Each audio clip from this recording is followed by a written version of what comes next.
As COVID hit, we had to learn a new supply chain to help provide personal protective equipment, sanitation equipment, and it was very difficult to source material consistently given an unprecedented global demand.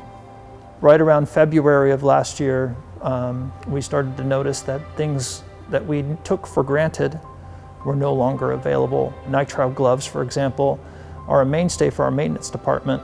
Suddenly those were no longer available. Masks were very difficult to find.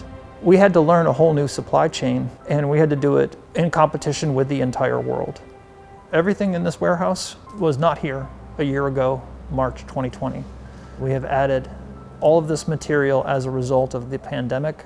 In this warehouse, we carry everything from solutions for foggers, the raw materials for handheld wipes. We have masks of many different varieties, spare plastic buckets for sanitizing wipes. We carry it all.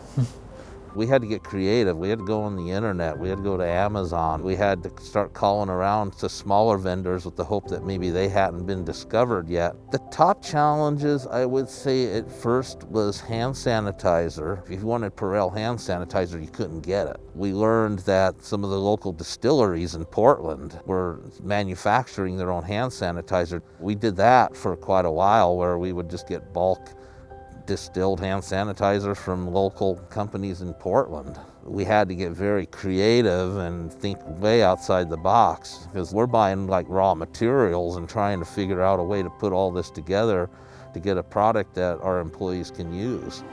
The question I get asked the most is, how many masks have we issued? And the answer is 4.9 million. These are masks that we place on board dispensers on our revenue vehicles, as well as masks that we distribute to the riding public through various outreach programs, or masks that we distribute to employees to wear. We did notice that the product supply became more easy to get at the end of the summer, the beginning of the fall. It did take the global supply chain a while to transition from pre-COVID to COVID levels of demand. As we've increased our stockpile, we've been able to curtail chasing parts, chasing material, and having a frequency of deliveries.